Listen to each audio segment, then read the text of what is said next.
नमस्कार, मैं छत्तीसगढ़ अखबार के यूट्यूब चैनल इंडिया आजकल के स्टूडियो से सुनील कुमार। जब किसी मुद्दे की कमी रहती है कि आज किस पर एडिटोरियल लिखूं या किस पर एडिटोरियल बोलूं, तो मैं सुप्रीम कोर्ट की तरफ देखता हूं और सुप्रीम कोर्ट कभी निराश नहीं करता है।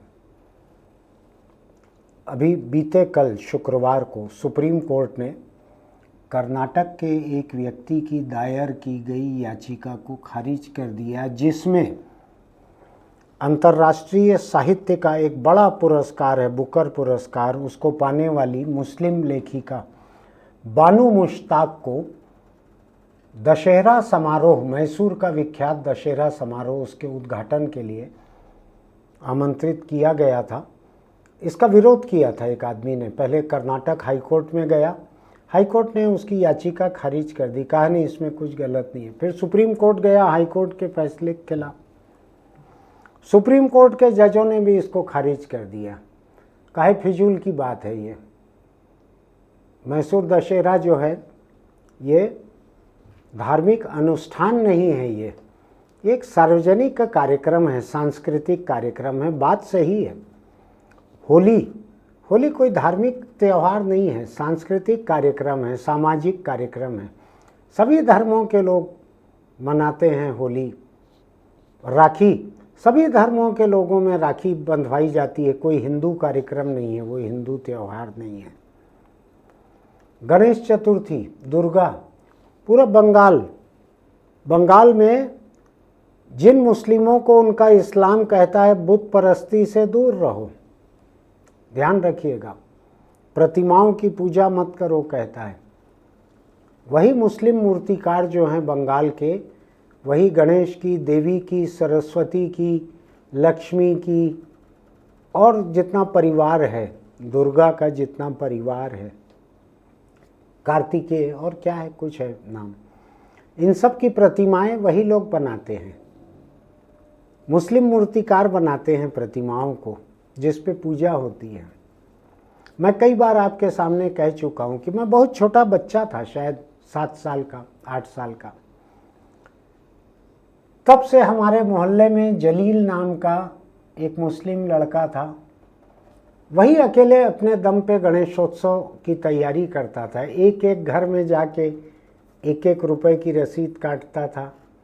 फिर हम लोग इकट्ठा होके गणेश की स्टैचू लेने जाते थे। तो यही मुस्लिम लड़का हमारे से उम्र में बड़ा था, वो गणेश प्रतिमा को पकड़ के लेके आता था। वहाँ से घरों से पुरानी साड़ियाँ मांगता था वो, कहीं से टीन, कहीं से लकड़ी, तालपत्री लेकर एक पंडाल छोटा सा बनाते थे, उसमें प्रतिमा स्थापित करते थे। क्योंकि छोटा गणेश था, छोटा बजट था, तो खीरा का चलन था उन दिनों। सबसे सस्ता प्रसाद खीरा होता था। तो वो अपने हाथ से खीरा काटता था, छोटे छोटे टुकड़े करता था और आने वाले लोगों तो को खीरा मिलता ही था। जितने घरों में चंदा लेके जहाँ से आए हैं, वहाँ जाकर भी वो अपने हाथ से पूजा की थाली से खीरा का प्रसाद देकर आता था। अकेला मुस्लिम परिवार था हमारे मोहल्ले में। एक भी हिंदू के मुंह से मैंने ये नहीं सुना कि ये मुस्लिम कौन है, गणेश की पूजा करने वाला, ये प्रसाद लेकर क्यों आता है, इसको हम चंदा क्यों दें, ये विसर्जन क्यों करता है। हम लोग सब उसके पीछे पीछे चलते थे, छोटे बच्चे थे हम लोग। अकेला लीडर था हमारा गणेश पूजा में। ऐसा हिंदुस्तान मैंने देखा हुआ है अपने बचपन से। मेरे पिता तो बिल्कुल ही धर्मालु थे, रोज पूजा पाठ करते थे। उनको कभी नहीं लगा कि ये जलील जो है एक मुस्लिम लड़का, ये क्यों गणेश की पूजा करता है, इसके हाथ से प्रसाद क्यों लिया जाए, कभी नहीं लगा। अगर उसमें कुछ गलत होता तो कम से कम मेरे पिता मुझको समझाते कि इसके हाथ का प्रसाद मत खाना, इसको हम चंदा क्यों दें, कोई दूसरे हिंदू को पकड़ के गणेश बैठाओ। तो मैं वैसे हिंदुस्तान में बड़ा हुआ, तभी मुझको थोड़ा हैरानी होती है कि कर्नाटक की जिस लेखिका को एक अंतर्राष्ट्रीय सम्मान मिला, उसको अगर बुला लिया गया दशहरा समारोह में। जजों ने बहुत सारी बातें लिखी है, मैं पढ़ के सुनाऊंगा, बड़ी अच्छी अच्छी बातें लिखी है। उन्होंने कहा है कि भारत का संविधान धर्मनिरपेक्ष मूल्यों पर आधारित है और राज्य सरकार का आयोजित कार्यक्रम किसी संस्था का नहीं होता। उन्होंने कहा कि 2017 में भी मैसूर दशहरा महोत्सव जो है उसका उद्घाटन प्रसिद्ध मुस्लिम कवि निसार अहमद ने किया था। उन्होंने कहा किसी भी धर्म के आधार पर भेदभाव करना न्यायोचित नहीं है। बेंगलोर के कोई निवासी हैं HS गौरव, उन्होंने जनहित याचिका दायर की थी। पता नहीं किस बात का उनको गौरव है, मुझको तो गौरव इस बात का है कि मेरे गणेश तो 10 दिन जो हैं, जितने साल की मुझको याद है बचपन की, मेरे गणेश उन 10 दिन केवल जलील के हाथ का प्रसाद खाते थे और किसी के हाथ का प्रसाद नहीं खाते थे, केवल जलील के हाथ का प्रसाद खाते थे। मैं आज भी पढ़ता हूं जगह जगह कहीं पर एक हिंदू की मौत हो गई, कोई परिवार में नहीं है, तो अड़ोस पड़ोस के मुस्लिमों ने अंतिम संस्कार किया हिंदू रीति रिवाज से। कहीं पर मुस्लिम की मौत हो गई, कोई परिवार में नहीं है, तो हिंदुओं ने कफन दफन किया उसका मुस्लिम रीति रिवाज से। अच्छा है देश। ये जो बेंगलोर के HS गौरव हैं, PIL लेके हाई कोर्ट और फिर सुप्रीम कोर्ट गए। इनको, गौरव साहब की मैं बात नहीं करता, मैं इनको नहीं जानता हूँ। बाकी लोगों में अधिकतर लोग अच्छे हैं, अधिकतर लोग। मैं तो सोचता हूँ कि जितने लोगों को ये सोचता है कि ये मुस्लिम है, ये हिंदू है, ये जब अस्पताल जाते हैं, इलाज कराना पड़ता है, जब वो क्या कहते हैं ना, एंजियोग्राफी करवानी पड़ती है, स्टेंट लगवाना पड़ता है, बाईपास होता है, कोई और सर्जरी होती है, इनमें से कोई पूछते हैं कि डॉक्टर हिंदू है कि मुस्लिम है? ब्लड बैंक में जाके ब्लड लेके आते हैं अपने मरीज के ग्रुप का, कभी पूछते हैं क्या किस धर्म वाले का खून है? ये लिखाता है क्या वहाँ पे? नाम भी नहीं दिया जाता, जिसका खून दिया जाता है उसका नाम भी नहीं बताया जाता। किडनी दान में पाने के लिए लोग कतार में लगे रहते हैं, कहीं पूछते हैं क्या ये हिंदू किडनी है कि मुस्लिम किडनी है? पूछते हैं क्या कभी? आंखों का नेत्रदान जिसको कहते हैं, नेत्र पाने वाले जो लोग हैं, कभी पूछते हैं क्या कि किसका है?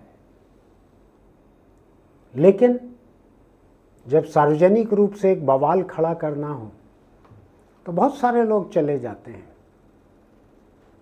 उधर ममता के बंगाल में आपको ध्यान होगा, कुछ दिन पहले मैंने आपके सामने कहा था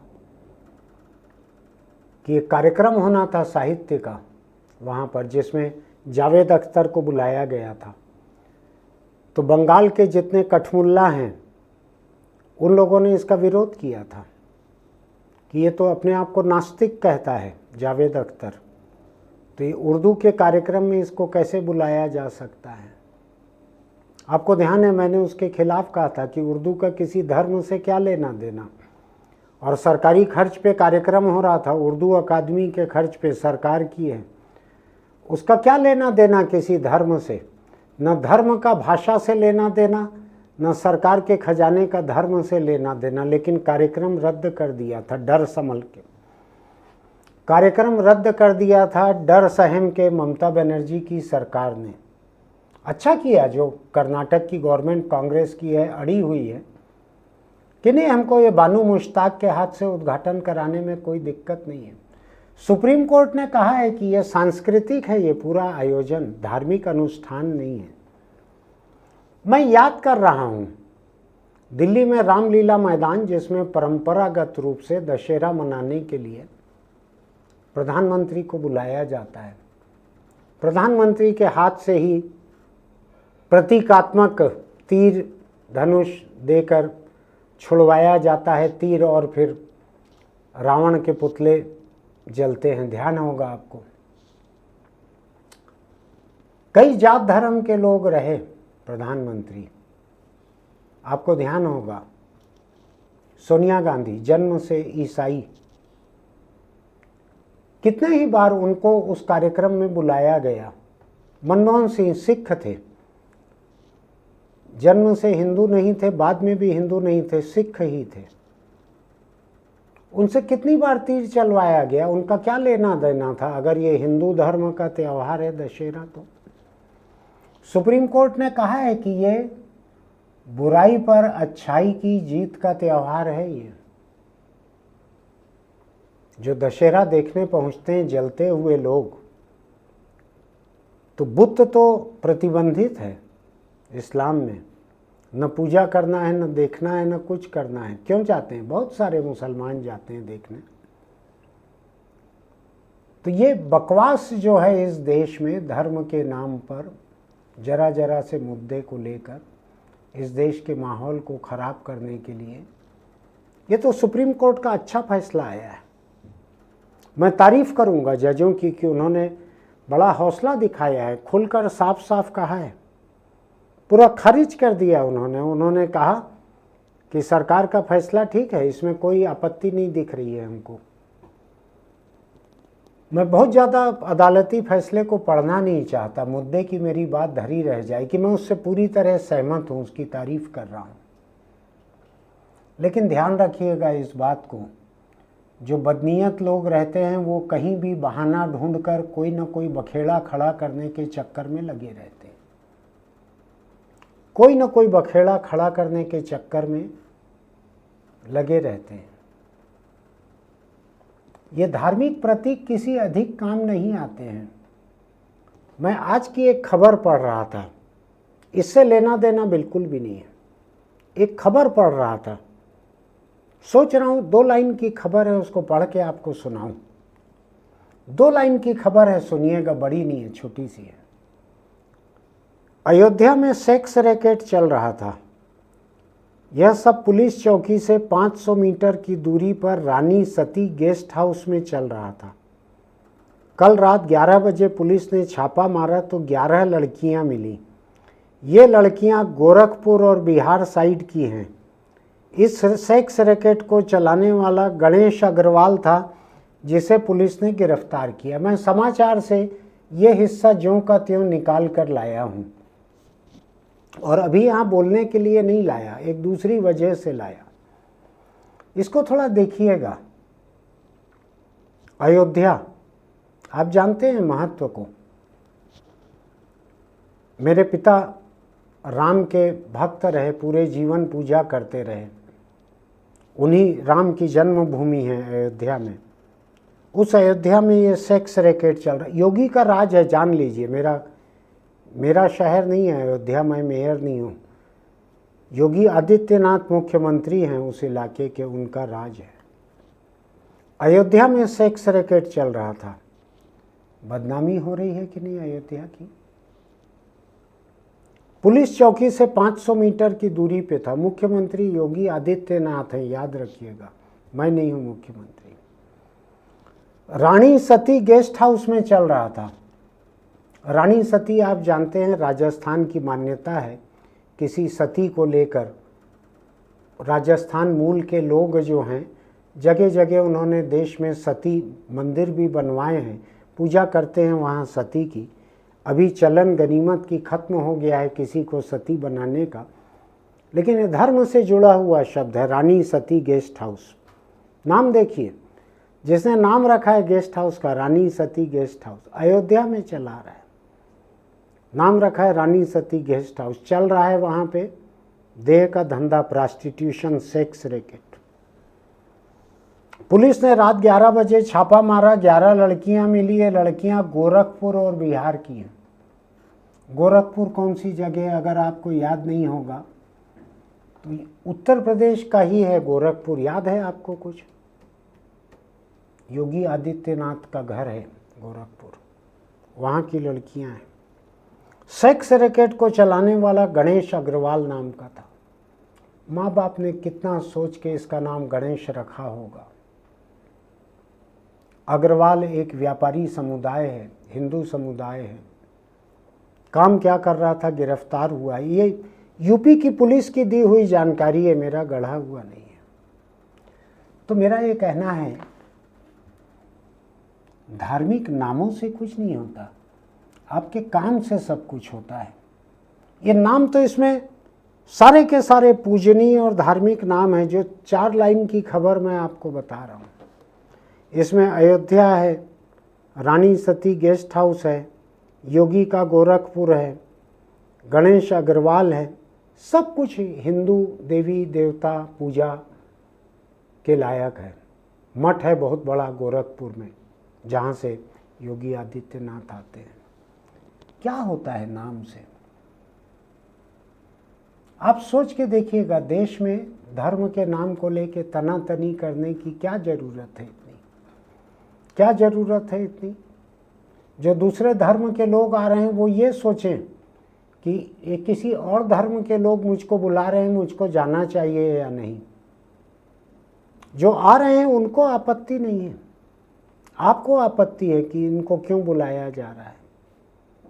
आप अपनी आपत्ति के साथ साथ मैंने जो कुल 4 लाइन की ये खबर बताई है, इसको भी सोच के देखिएगा, क्या रखा है नाम में, क्या रखा है धर्म में।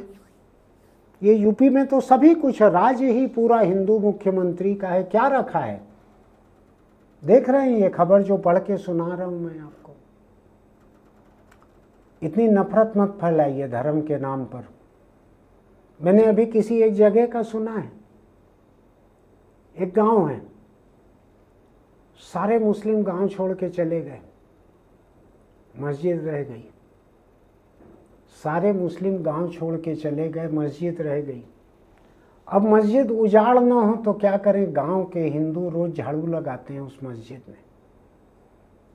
कई लोगों को ये सुनना अच्छा नहीं लगेगा, लेकिन मैं सच बात बता रहा हूँ, कोई काल्पनिक कहानी नहीं बता रहा हूँ। हिंदुस्तान का एक गांव है, सुनसान मस्जिद है, उसको सुनसान रहने नहीं दिया।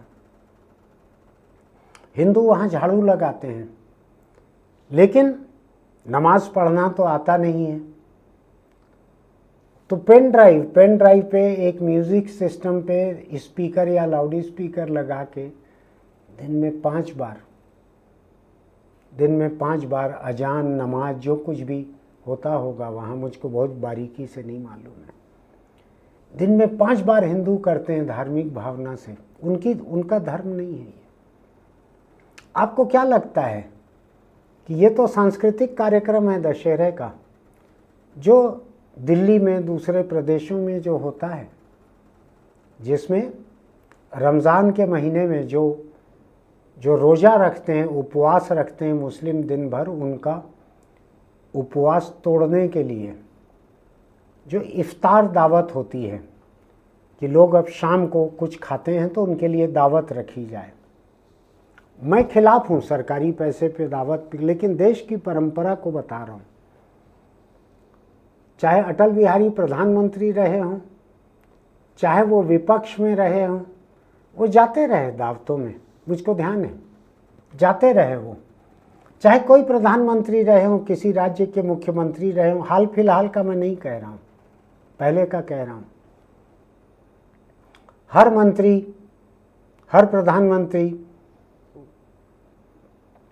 हर मुख्यमंत्री इफ्तार दावत करते रहे मुसलमानों के लिए। मैं पक्ष में नहीं हूँ, मैं खिलाफ हूँ, लेकिन करते रहे हैं। उसमें हिंदू भी जाते रहे बराबरी से। तो देश जो है बड़ा ही गौरवशाली परंपराओं वाला देश है। ये संगम किस्म का है, यहाँ पे गंगा जमुनी संस्कृतियों का संगम है ये। इसको इतने रफ्तार से, इतने तेजी से ख़त्म मत कीजिए। बात बात में हिंदू मुस्लिम मत कीजिए, बात बात में हिंदू ईसाई मत कीजिए। मैं आपको बताऊं, आज आपको अच्छा लग रहा होगा ये बवाल खड़ा करके, लेकिन आप अपने आने वाली पीढ़ियों के लिए एक बवाल छोड़ कर जाएंगे ऐसा करके। ठीक नहीं है ये। धर्म के नाम पर बवाल करने से क्या होता है, ये हम अफ़गानिस्तान से लेके पाकिस्तान तक बहुत सारी जगहों पे देखते आए हैं। मत कीजिए ऐसा। सोच के देखिएगा मेरी बात को। आप अगर ढूंढेंगे तो आपको हर दिन हिंदू और मुस्लिम के बीच में भाईचारे की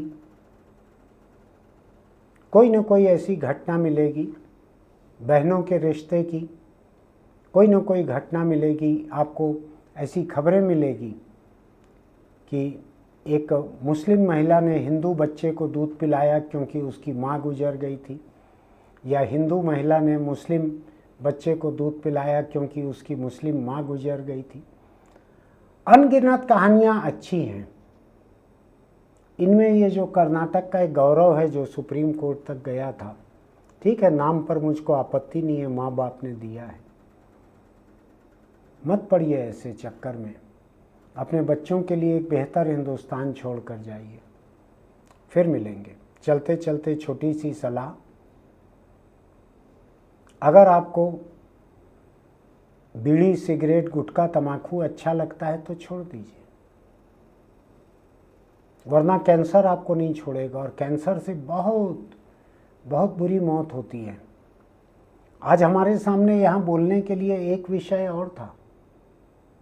राजधानी रायपुर का जो कैंसर हॉस्पिटल है सरकार का सबसे बड़ा, उसमें मरीज भी बाहर खुले में पड़े हुए हैं क्योंकि लंबा चलता है इलाज।